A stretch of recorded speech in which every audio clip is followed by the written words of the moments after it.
going on, hobby family? It is your boy K-Dub, and this is K-Dub's High Five, 5 rapid-fire questions with your favorite hobby faces. And today I bring in a man that has his finger on the pulse of the hobby at all times. He also loves the greatest generation of basketball cards, the 90s. My man, Omar, Retro Hoops Collectibles, or at Retro Hoops Breaks on Instagram and Twitter. How are you doing, my man? Hey, not too bad, dude. I appreciate it, man. It's good to finally be able to connect with you, man, and get on. I know we've been struggling with the schedules, but we're here, man. I appreciate it. Such is life, man. Such is That's life. right. So, well, I got nothing but love and appreciation for the background of this shot. Maybe my favorite background of all time, man. I love the Appreciate that. display you got for me. So thanks for setting that all up. I appreciate it. Yeah. Well, look, I mean, you gotta give yourself some credit too. You rocking the 45 Jordan today. But yeah, You know, man, got to show some love there. only for the greats, man. I only rep it out for special people. So, Right on. well, how this is gonna work, man? I got 5 questions, all hobby related. I'm gonna throw them at you one right after another. You ready to take on Okay. that 5? Let's do it, man. All right, man. First question, for those people who don't really know you too well, kind of how would you describe or how would you define kind of your role or your name in the hobby itself or the social media hobby? Oh man, that's a loaded question. So it's good. So you mentioned it, right? 90s basketball. I'm 38 years old. So I grew up in the heyday of 90s basketball. I loved watching the basketball as a kid. I still love watching now. I love basketball just in general overall. So 90s basketball obviously is my jam. That's how I got back into the hobby, or that's how I initially started in the hobby and how I started collecting at a young age. There you go. And so, that's kind of what got me into it. And then recently, obviously, as things kind of come back, I got back into collecting basketball again because I watch a lot of basketball. So that's kind of how I got back into the hobby. My introduction into the hobby has always been through basketball. And then as I got back into the hobby, I think what a lot of people gravitated in my content for was I'm pretty opinionated when it comes to the way that things are being done in the hobby. I also, in my professional life, I'm in supply chain and business and things like that. So I kind of have that aspect of what's going on. And so, just because of that, I've been able to, give my opinions on certain businesses and, specifically grading, as I was trying to navigate grading, and as somebody who never graded a card before, as I was navigating this idea of grading cards and collecting graded cards, I had a lot of opinions about the way things were going during the pandemic and during the spikes and all that stuff, and I still continue to have opinions on the ever-changing landscape that is sports card grading, right? And so a lot of folks gravitated towards my content due to that side of me. But then also, as you said, I mean, 90s basketball is what I continue to chase. I continue to buy and make content on that as well. But if I had to say that, those are kind of my little niches that I've carved out in the space within the hobby. Right on, man. Right on. And then kind of when did you get into the kind of the social media piece of things as far as like making YouTube content, that stuff goes? Was that pandemic, pre-pandemic, kind of? No, when did yeah, that was totally pre-pandemic. So it's funny because I got back into it when I started. I bought a box like really cheap of I want to say it was like 89 hoops. Or sorry, 89 Fleer, not 89 hoops, 89 Fleer. Back when you can get those for like $30-$40 a box. We're talking 2017, 2018, right around there.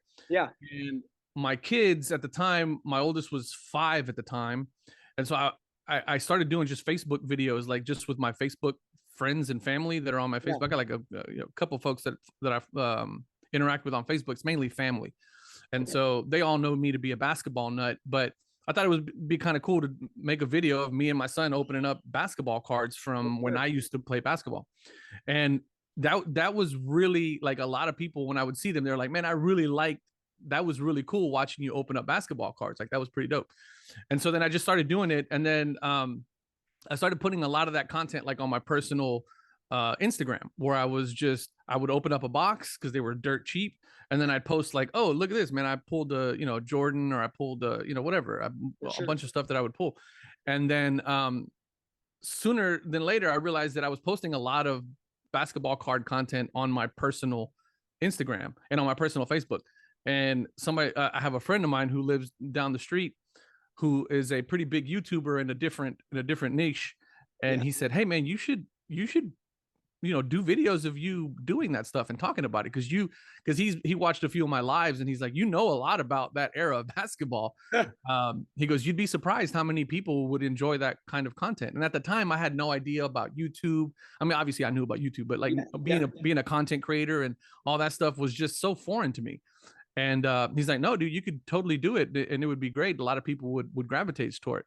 And so I just started doing that with my iPhone. I started just opening boxes. I mean, if you go back at my YouTube channel and look at, I think I got almost 500 videos now.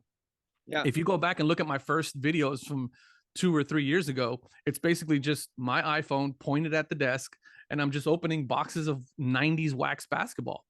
And that's kind of how I got into the mix. And then, as I mentioned before, as I started pulling some of these cards and really falling in love with them again, I wanted to preserve them and get them graded. And then that's kind of how I started getting into that side of the hobby.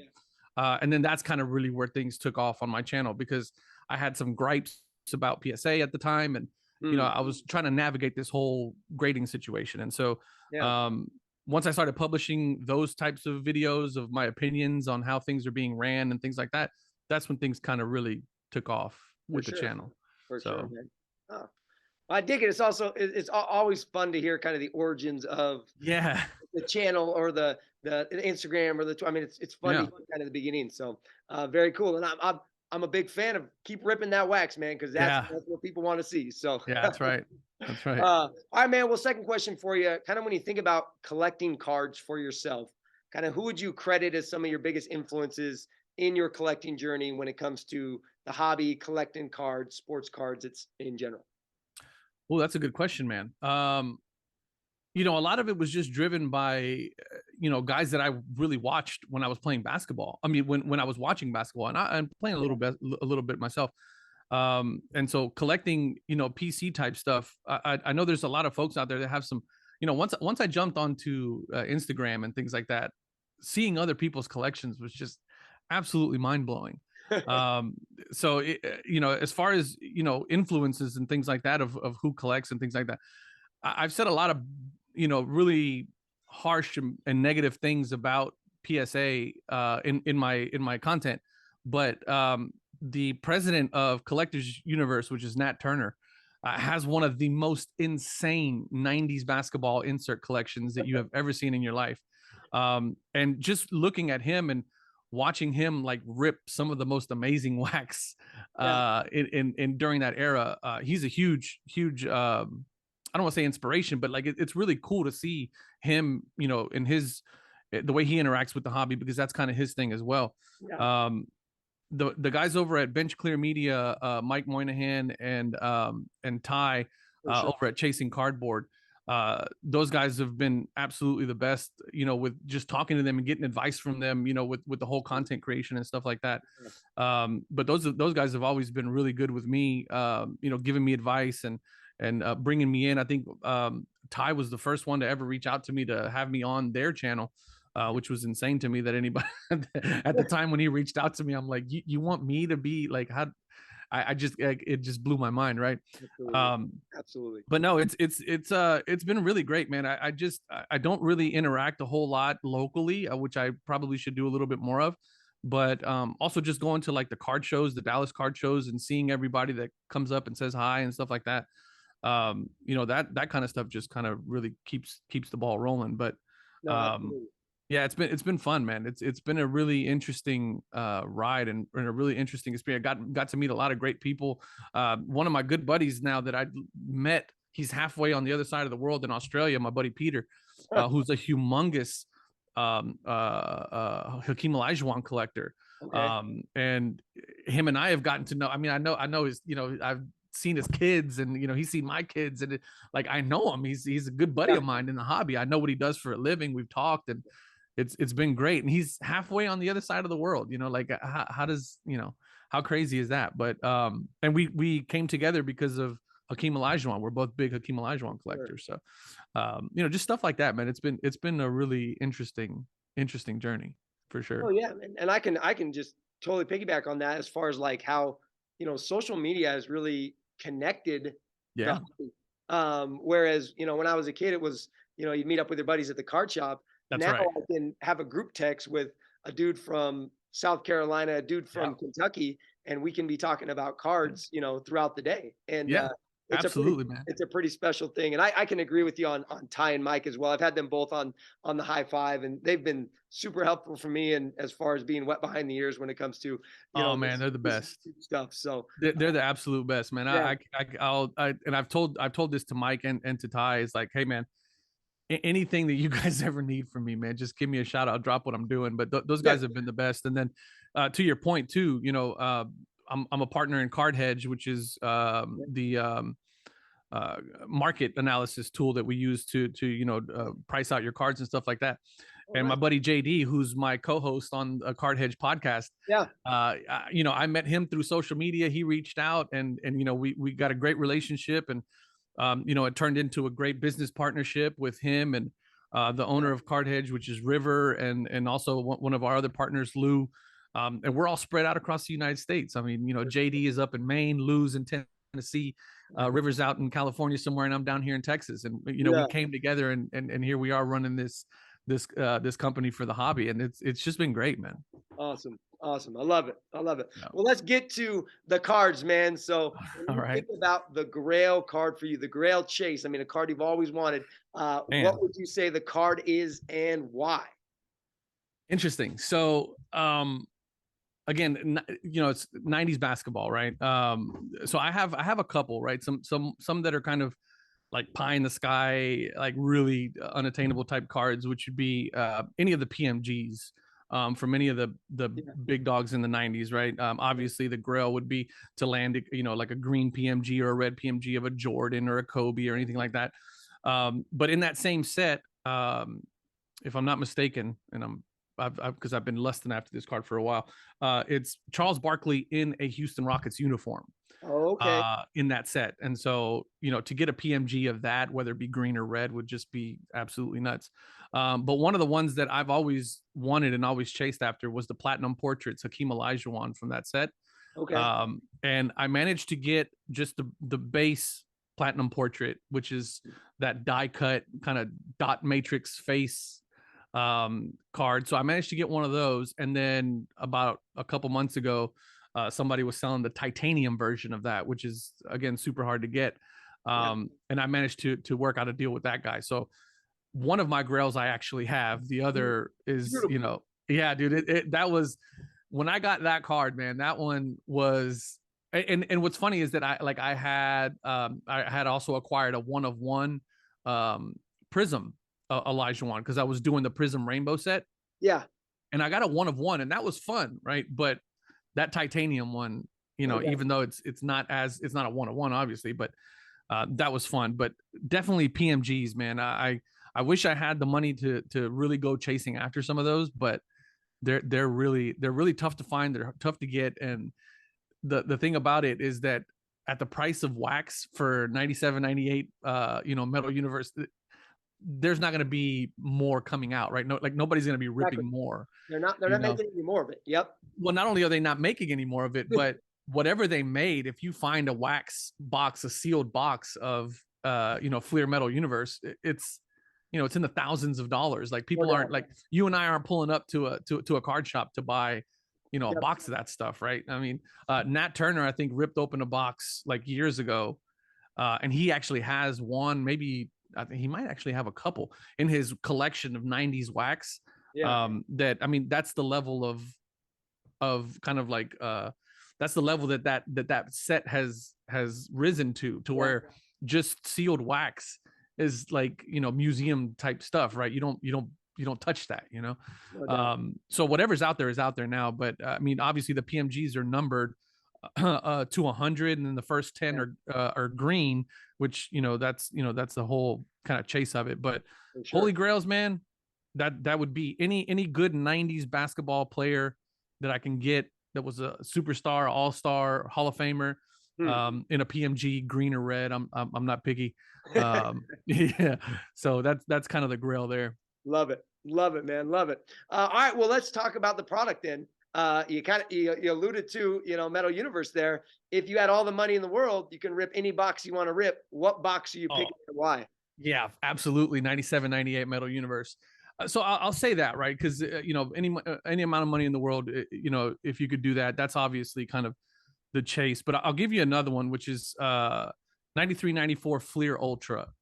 Okay. I've talked about this set several times on the channel. 93, 94 Fleer Ultra is the most parallel packed, and I'd get Series 1 box. I'd get a jumbo Series 1 box. Yeah. I mean, just the sets that are in there. We're talking a power in the key set. We're talking about Scoring Kings. We're talking about Jam City, and these are all like, that was kind of like that 93, 94 Fleer Ultra set was kind of what set in motion what parallels were going to be for basketball cards, in my opinion. Because before that, you had 92, 93. They had some parallel sets. 91, 92 didn't really have a whole lot. And then 89, 90 was 89, 90 hoops. And then Fleer, the 86, 87, 88, 89, they had some, you know, like some inserts, but nothing really too crazy. But that 93, 94 Fleer Ultra set, and it's not that expensive. It's maybe, and I say that relative, right? But it's maybe $400 or $500 a box, as opposed to, you know, $3,000 or $4,000 for a set of Metal Universe. But in terms of bang for your buck, man, the amount of inserts that come in that, and then and subsequently the value, which is something that we can't ignore, the value of some of those cards. If you pull a, you know, Scoring Kings or a Power in the Key Michael Jordan, you know, like I have one here that I pulled. I don't have it up here. I think I took it down, but you know, the value of those cards are really valuable, especially if you can get them in a good grade. Sure. And that 93, 94 set Fleer Ultra is probably, you know, depending on how much money I had, right? Obviously you'd go after the big dogs, but man, fun rip for not too much money that can net you some pretty awesome cards. And if they grade out really well, can net you some serious profit as well. That's another good set to look at as well.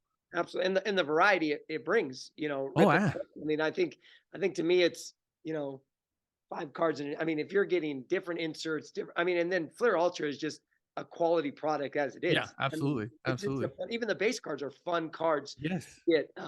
So, the photography that was in those cards, and the way that they laid them out, it's just it's a great set. I think it's probably, you know, I would say that it's probably my favorite 90s basketball set of all, Series 1. And then if you get Series 2, obviously you can go for the Penny Hardaway rookies and things like that. I think Latrell Sprewell was also 93, 94. That might have been 92, 93. Chris Webber was him and Penny were the number 1, number 2 pick. They were, right? Yeah, that's what I was trying to think of. But yeah, I mean, you know, Series 1, Series 2, either one of those. Series 2 obviously is not going to have as many parallels. Series 1 is going to be the parallel heavy set, but just an awesome set to have, man. For sure. Well, shoot. I mean, you just led us into the final question of the high five, because I got to throw it out there, because the reason that I started checking out your channel was your love and affection for 90s hoops, man. Yeah. And so as you think about the 90s, the collecting time period of the 90s basketball, you know, what do you feel like makes it the greatest generation to collect? And now, obviously, we're opinions here, but what do you think sets 90s hoops collecting apart from any other time period in the hobby? Yeah, that's a good question, man. I think it's, you know, even now, right? We're in modern basketball, and we're talking about, we're getting towards like the back end of some of the modern greats, right? LeBron James, Steph Curry, Kawhi Leonard. We're getting kind of towards the tail end of their careers. And as we're doing so, a lot of their careers are being compared to some of what people consider to be the greats during what some people consider to be the greatest time in basketball, or the greatest era of basketball, which is, you know, late 90s, early 2000s, between 90s and 2000s. There was some of the best basketball that was ever played. Obviously, you're rocking the Jordan, which in my opinion is the GOAT. There's nobody that has ever played. You can argue Kobe Bryant, but then I would also argue that Kobe Bryant mimicked Michael Jordan, right? And so we know this. Exactly. This is facts, right? Like, I'm not saying anything crazy. And it's just it's a great era of basketball, and I'm in love with that first, right? I'm in love with the era of basketball first, and then take that to the next step within collecting, which was, you know, Fleer kicked off in 86, but didn't really start making any noise in 86, 87, 88. And as you got into 89, 90, that's when things really started picking up, and what some people consider to be the junk wax era, which is fair, right? Yeah. Because there was a lot of overprinting of baseball cards back then, Yeah. but basketball was just getting into the mix. And so I mentioned a little bit earlier about the 93, 94 kind of being that breakout set that really pushed the envelope in terms of parallels and designs. And I mean, you just put me onto somebody right now, which was the PDX Graphene. And we're looking at that 91, 92 Skybox set, Sure. which at the time was unheard of because it was all graphics, right? It was like that 90s, that 90s math book text graphics. Yeah. You know what I mean? Like bright colors, weird shapes, bright colors. And it was just, it was something that wasn't really happening. That's not how usually baseball cards were a guy, you know, holding the bat, taking the pitcher, right? Yep. And then here we are with these amazing sets that I feel are just really underappreciated. And you know, as people start digging into them and start kind of going into them and getting back into them and looking at them and realizing like, oh man, that's right, I remember about that, and I remember this guy, and I remember that guy. Yep. And it just all drives the emotion and the nostalgia behind it all. And it just reminds me of when I was watching basketball as a kid. You know, obviously my Rockets were 93, 94, 92, no, 93, 94, 94, 95 champions. I remember, you know, watching Ahmad Rashad in the mornings. For I sure. remember Inside stuff. Oh yeah. Inside stuff. You know, it's like that's all super nostalgic. Slam magazines. We were talking about Slam magazines earlier. You know, Penny Hardaway and Little Penny. I was a huge Penny Hardaway fan. I was a huge Sean Kemp fan. Yep. You know, Grandmama. Oh yeah. You know, so all that stuff is just it's super like nostalgic and super dope. And on top of that, there's a group of cards that kind of encapsulated that entire era. Yeah. And so that's why I think like the 90s, not only is it a special place for basketball, but it's also a special place where really basketball card collecting really started and really started kind of taking off, and where Fleer was pushing the envelope, Skybox was pushing the envelope. And it's just a great mix of both, in my opinion. No doubt, man. No doubt. All right, man. Well, hey, we cleared the list, man, but I want to ask you a follow-up question, because you mentioned your Rockets getting their world championship in the mid 90s there, but that was when the GOAT was retired. That's true. If MJ doesn't retire, do the Bulls go 8, or do you think that the Rockets sneak in there and take 1 or 2 from the Bulls? So I've always had this discussion with people, and my rebuttal is always, okay, we wouldn't have had an answer for Jordan, but they wouldn't have had an answer for Olajuwon. Nobody had an answer for Olajuwon. I don't care who it was in the paint. I don't care how strong they were. Nobody had the footwork of Hakeem Olajuwon. Nobody had the finesse of Hakeem Olajuwon. Nobody could play basketball down in the paint like Hakeem Olajuwon. And people also forget, we had Kenny Smith on that squad. We had Robert Horry on that squad, who went on to win 7 championships on his own, right? Yep. Like Big Shot Bob, they call him Big Shot Bob for a reason. We had Sam Cassell on that squad, which was a shooter. Mario Elie on that squad, which was a shooter. I mean, we had an amazing squad that I personally don't think that MJ could have done anything to carry that team past Hakeem Olajuwon in that squad. We'll never know, obviously. It's kind of a tough question for me because obviously we agree Michael Jordan is the greatest player to ever touch a basketball, but I would argue that second place is Hakeem Olajuwon right there with him, because of the way he dominated the game. I think he's the only player to have a perfect season, right? Which is to win the MVP, win the championship, and then win the championship, the finals MVP, right? And so some of the accolades, if you start pulling up Hakeem Olajuwon's accolades, you'll realize how great of a player he was. For sure. And there's no argument, in my opinion, he was the best center to ever play the game of basketball. So I don't know, man. It's tough. My heart wants to say that Jordan and Pippen wouldn't have been able to push past Hakeem Olajuwon and his team. There just wouldn't have been an answer for Hakeem Olajuwon at all. Whereas if you put enough people on Jordan, you could kind of slow him down a little bit. Yeah. But putting bodies on Olajuwon wasn't going to help. Wasn't going to help anybody. I mean, Shaquille O'Neal couldn't stop him. Well, yeah, I was just going to say, if you remember that documentary they did on the Magic, the Magic were the team to beat. And then absolutely the finals, and Hakeem Olajuwon made him look like a middle schooler. I mean, that's right. And I love that Shaq said he's the nicest guy to beat you. I mean, the The whole time. nicest guy, the nicest guy. And I think even till this day, I think Shaquille O'Neal is pretty vocal and pretty straightforward about saying how he could not get past him. He could Nope. not, he just couldn't do it for all of his power and all of his his presence in the paint. Olajuwon was just that finesse, and he just Agreed. couldn't compete with it. Agreed. And I think Taco Bell did an entire like thing. You remember that, where it was like Hakeem Olajuwon and Shaquille O'Neal one-on-one? They were going to do something like that. I remember. But yeah, it was just great. No, but I think I don't think they would have had enough. And I mean, luckily my Rockets went on a pretty good run there, and so we do got a couple of championships. We're a little hurt right now with a bunch of young guys, but you know, we're getting there. Yeah. Oh, all right, man. Well, hey, that's our list, man. We got a high five. Throw up your high five at the end of the high five. Boom. Appreciate you joining me, Omar. You can check him out on YouTube, Retro Hoop Collectibles, also on Instagram and Twitter at Retro Hoop Breaks. Shout out to the high five endorsers this year: Buck City Breaks, Rack of the Day, Eric Hecker.